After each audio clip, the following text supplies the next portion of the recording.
Hello. I believe, I think we're live.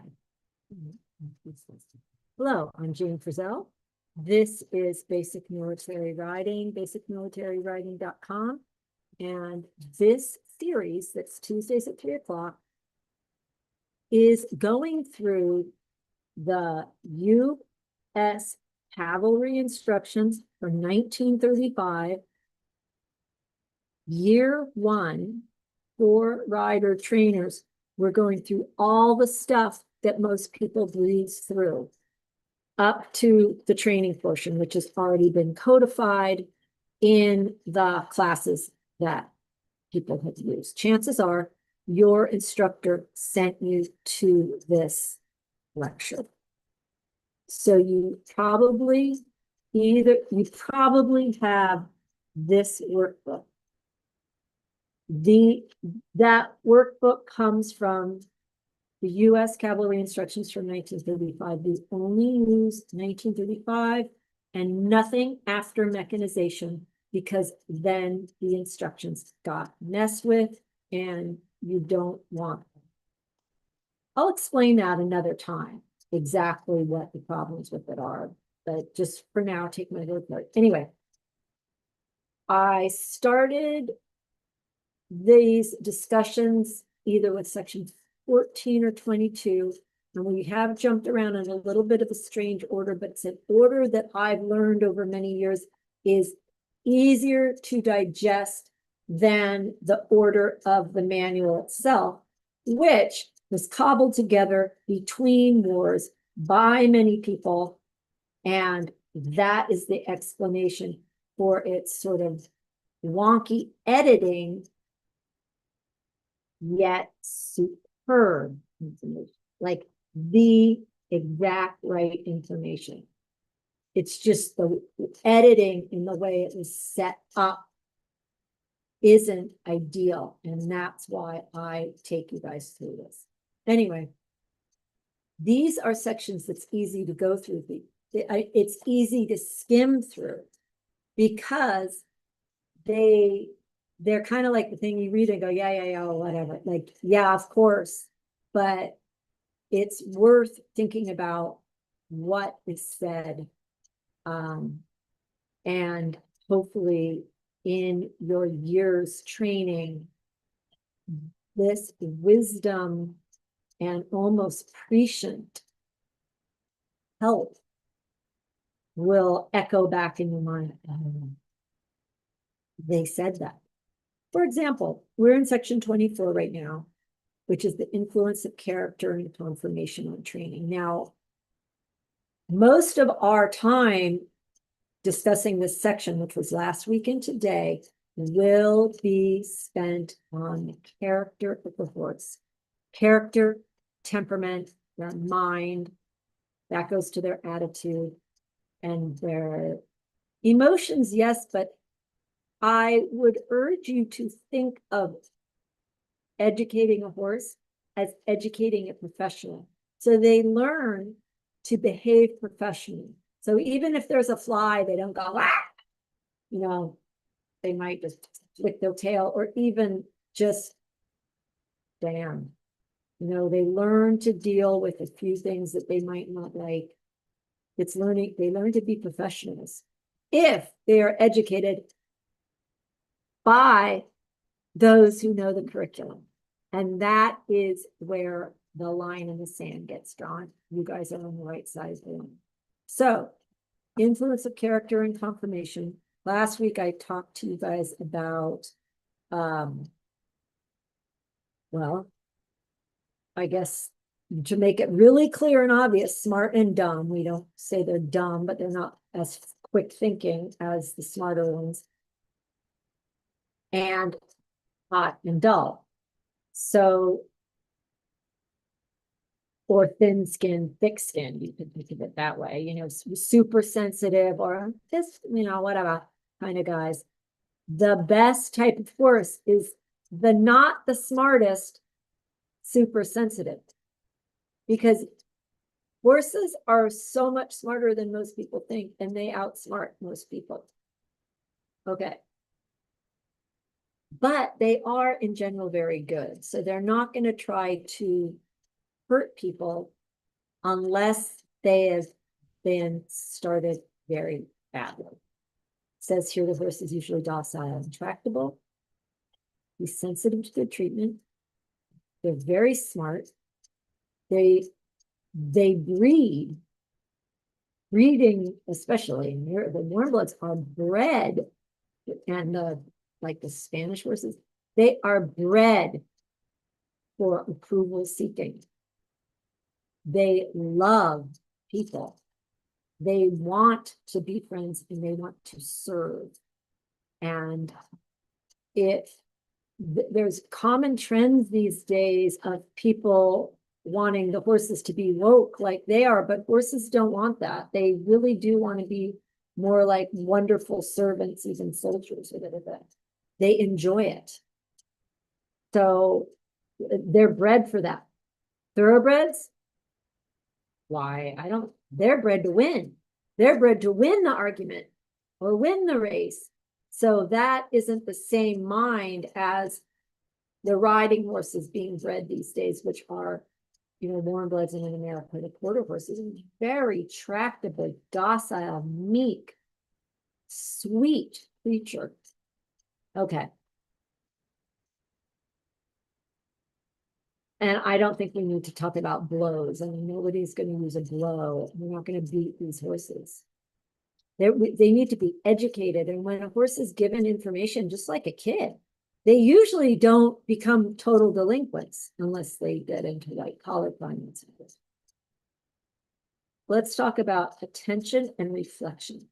There's many people that think that horses don't think about what they learned in the arena, but somehow something does happen to them if you explain something and then bring the subject up the next day. So if some behaviorist doesn't want to give credit to the horse's intellect, that he might have thought about it after dinner before bedtime. Yeah, I think she meant, I think wait means engage, and leg after wait means activate that engaged timetable. I think the horses think that way. And so then they come out the next morning and you go, yes, and they go, and they just answer the question because they reflected on it. And I'm not going to debate the point. I train horses for a living. I see them learn things over the weekend that we didn't touch them, that they couldn't do on Friday, they can do on Tuesday. And the only explanation I have is that they thought about it, and it's sort of, they thought about it. There is I think I might have mentioned this before. There's an old German saying, we learn to skate in the summer and swim in the winter. So giving things a little rest, like open the topic, then drop the topic.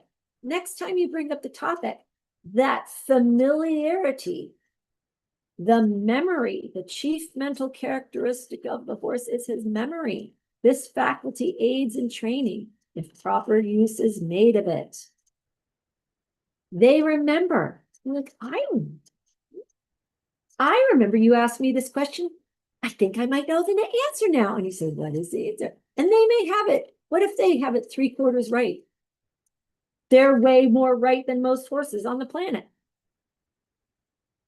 And this also is part of the reason. So there are training systems and schedules that are very abandoned and overlooked these days, but they have very good reason. People are freaking out that 3-year-olds are being started.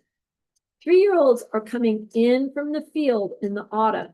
They've been out with their pals in huge lush pastures, galloping and eating their whole childhood. And they come in at the end of the summer, all with their friends. Let's say they're at the Westfalen-Verband in Germany.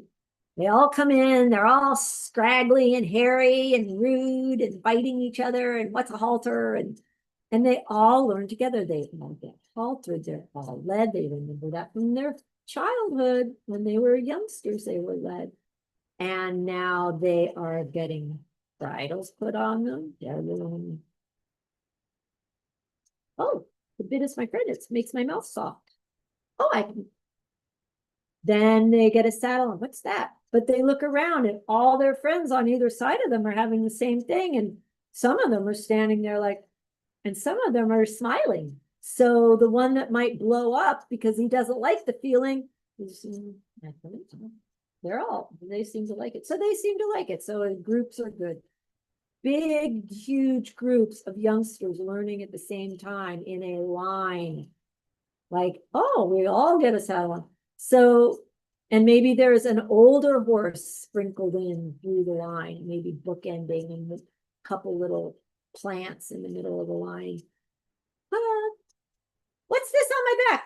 Oh, you'll like it. Just relax. And they do. That's the idea of ponying also. Anyway. So these 3-year-olds come in. 3 years old is too young to start a horse. Well, these 3-year-olds, they learn tack, they get back, they learn to lunge, then they get backed, then they lunge with the rider that backed them. Oh, that's easy because everything is successive. And they go by, boom, boom, boom.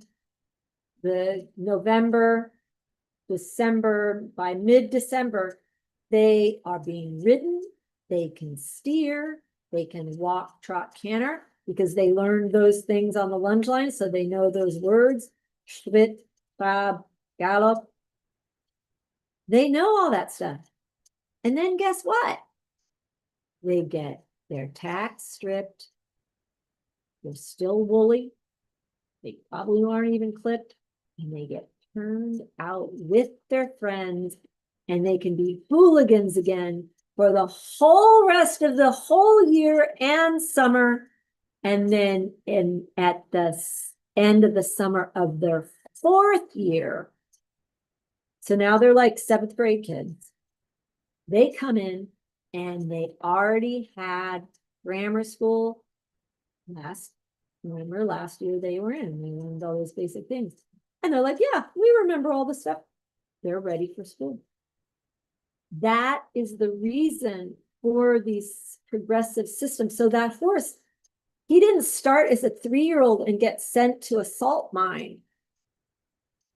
He had some fun activities in groups with his friends, none of them which taxed him physically, but did put some ideas in his mind. So when he came back in the next year, when he was all the way grown in his skeleton and his mind was a little more mature, then like, I remember this, I can do this, I can saddle, I know all those words, I can steer, I can do this, this is my rider.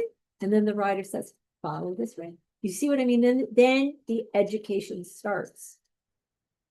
So that is also a distinction between starting and training. The start or the breaking in period and the education of the horse, 2 different periods. Okay. I hope I made that clear that that we can take advantage of their memory and put ideas in their mind, and they reflect, they remember. On with a little more of that. The next sentence is talking about their patience. Not all horses are patient. Most of them are pretty patient. Human beings, not so much.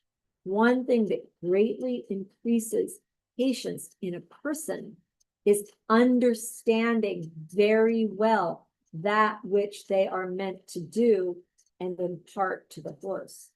That is why in this program, we take enough time to inform the riders before arena work so that in the arena, there's no surprises. Everyone knows, I already know what the natural aids are.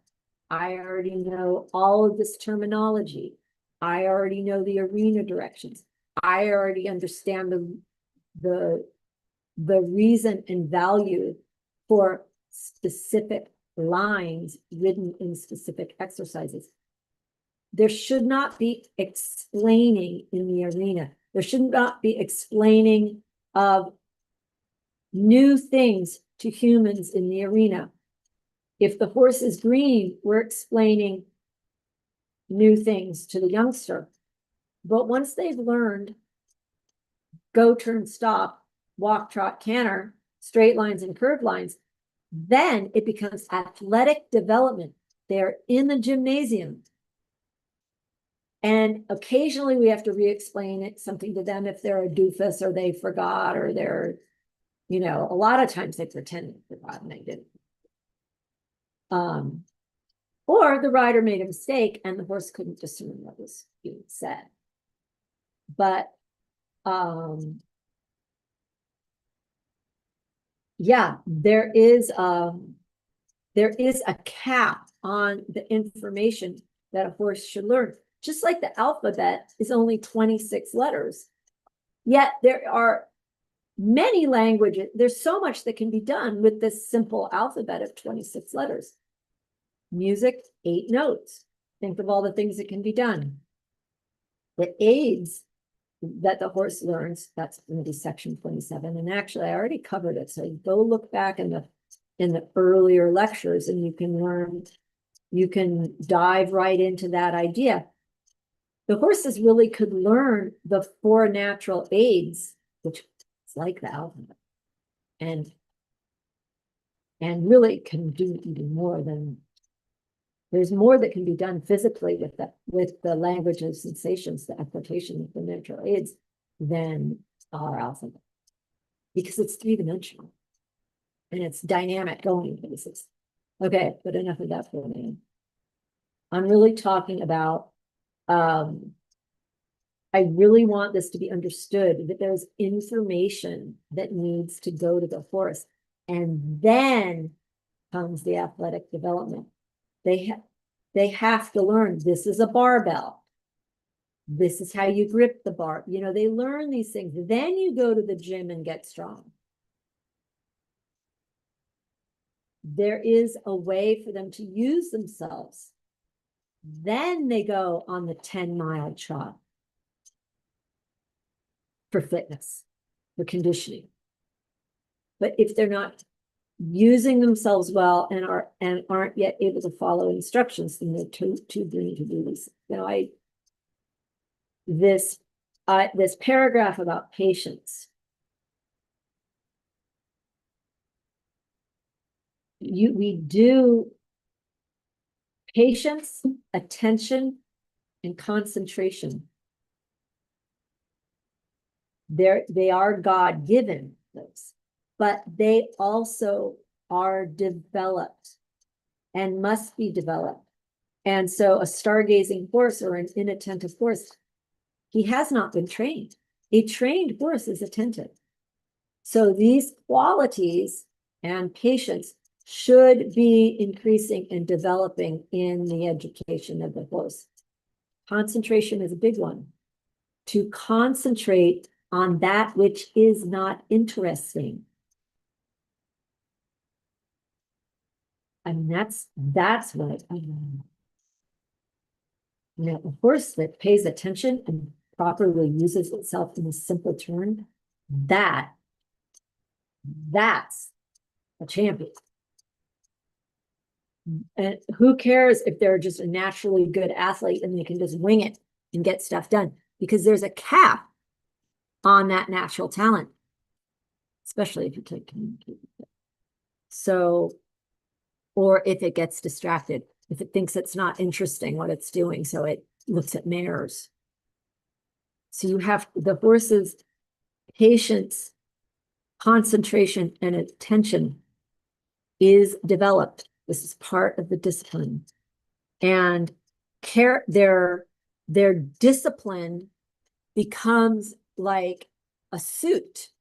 Like, okay, going to work. Now, the horse might still be a risk-taking, gambling, ladies' man. He might be, stallions are a good example. If you've ever ridden very well-trained stallions, they are all business in the arena.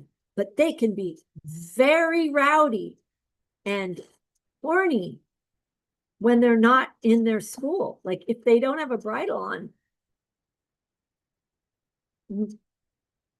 they are stallions, but they know tacked up, I'm at work, I'm a professional. So think of this as training a professional, teaching a professional. What time is it? Okay. This last section. Oh, anyway, this is an interesting paragraph, but I could see it really triggering a lot of people. Training disciplines the horse. That's what I'm talking about. They become a professional, but cannot completely transform his character, nor do we want it to. A mean or tricky horse, however well trained, is always to be mistrusted and will probably still play games. Now, if he's a mean, tricky horse that likes to make fools of people, that might, that's one type of horse. But then there are tricky horses that are just plain. They're just seeing that she doesn't know, let's mess with her. And they do that. And if you don't know that horses play games and amuse themselves at our expense, then you haven't ridden enough horses and you haven't ridden educated ones. So smart, very educated horses usually fool a lot of people unless the person handling them is also been educated.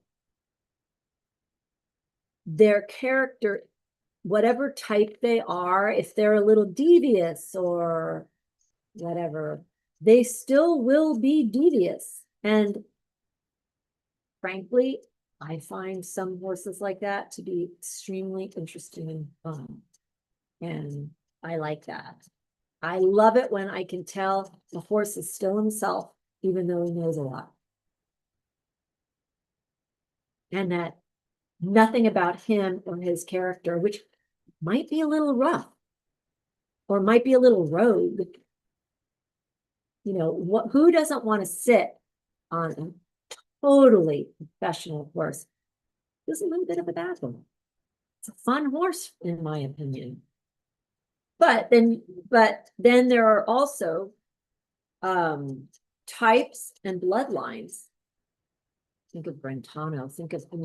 There are whole classes and breeds, bloodlines of horses that are just the most generous, approval-seeking, servant, Christ-like, just devoted horses. Well, those are also fun. But I'm going to tell you something, and this is, think about this. A very hard type of horse to correct if he's learned some bad stuff, some wrong stuff early, is a good guy. Have fun trying to reschool, like some more upper levels. Like, let's say you're good. It's very hard to go back when it's a really good guy because they don't understand. They're doing what they learned, and you can break their heart telling them they learned it wrong if they believe you. So I do mean for all of this stuff to make you think and really understand why you've got to make sure that the starting phase and the start of the education, what most seasoned correct pros know, is about 1.5 years. Or 4 years old to 5.5. Oh boy, you want that to all be clear and be installed by someone who really knows it, because it will affect everything else later on. It would be like what if you learn the alphabet wrong? Or what if someone taught you only the consonants of the alphabet and you didn't know about vowels? We're never taught you punctuation. I see that all day long, and I see that in riders in America.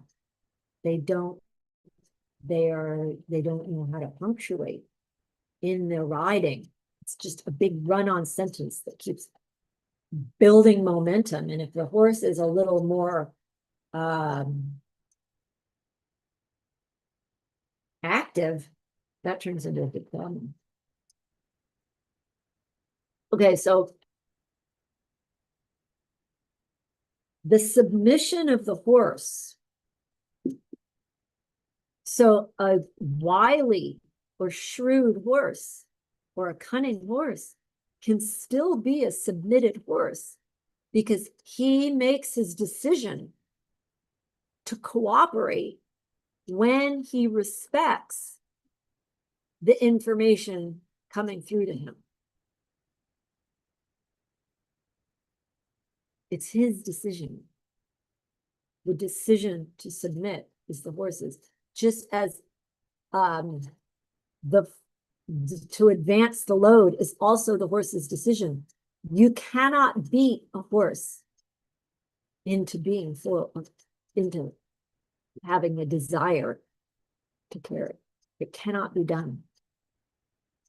You introduce the idea, and you can police them a little bit, but they make the decision.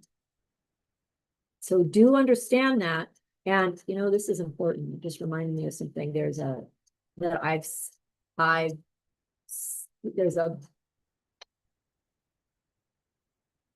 many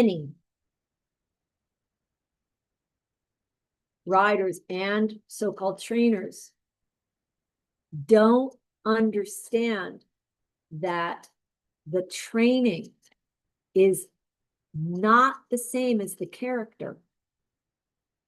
And so if there is a very docile, sweet, sensible horse, they think that horse is trained.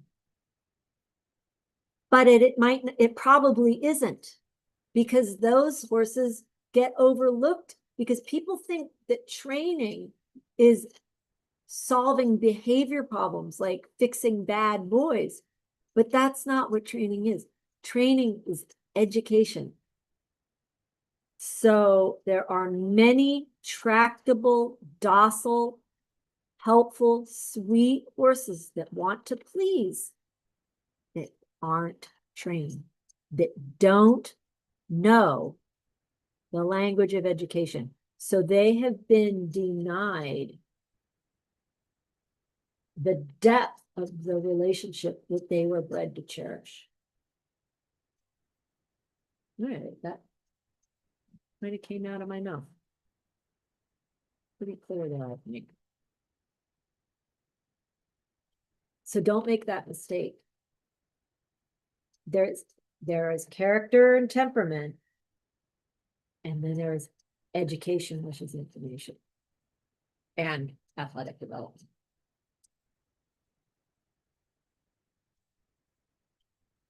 Now, the last paragraph of section 24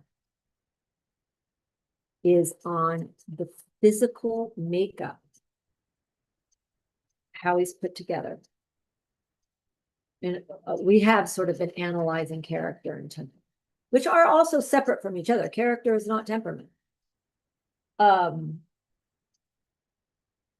now let's just talk about the physical makeup, how the horse is put together, how his skeleton is he sensitive, is he touchy, is he quiet, what kind of skin does he have? You know, the horses go, oh, if you touch them, or if you're like, hello, you know, they don't, you know, they turn around with you like, you know, we've got it, there's all these different types, and their physical makeup is more than just their skeletal and muscular conformation.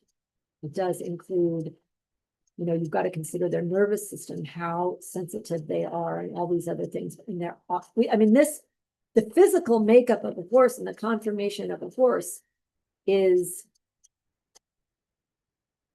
that's years and years and years of experience and knowledge. Like, you want short cannon bones and long withers. And a nice space between the back of their jaw and where the neck starts. You know, these things that you start to learn, and you start to learn, oh, I don't want to try to mess with that. But what the athletic training of a riding horse is to understand how there are some expert horses these days that are so easy physically, that just need the book read to them. Those are the very expensive ones. But to understand the ideal and what is necessary in an ideal situation for a riding horse and his way of going forward straight. When you know that, and when your seat knows that, then helping some of the ones out that may have a little trouble, like maybe their neck is set on a little high or whatever the problem is, then you can help them out with conformation that's not ideal. But still, you know, you want to pick a horse that, and you know, that's why people that breed needs to be so responsible. Why breed a horse that is going to have trouble athletically? Doesn't make sense, but it happens all the time. You know, if it moves bad and is uncomfortable, it's not going to have as great a life. It's not going to be loved as much, probably. I mean, hopefully someone will, but we've got to be realistic about these things. So there are, you know, there's just the way they're put together. Are they straight? Do they line up? Are they straight enough? And to be realistic about the way a horse is put together. But, you know, there are a lot of things that good riding can solve. Good riding can even make lame horses sound. So I'm going to just leave that last paragraph because it's too big. It's too big a paragraph. And that's where you want to make sure that when you're learning, that you're with good horsemen who have good horses. You want to learn the best horses you can, because that informs you. That informs literally the rider's nervous system. My seat, my rider's self, my second nature knows what right is. It knows what good is. It knows what forward is. And so I can impart that to other horses through my seat, through my ride, through the seat of my hand. Okay. That may sound like a big promise, but that is what trained rider. We'll talk more about that when we get to the section on the seat, which is going to be way later. Next week, we're going to talk about section 25, which is the limit of training, which is also being a little bit already touched on here. And a lot of this is common sense that ain't so common. The old Shore March said that. Common sense ain't so common.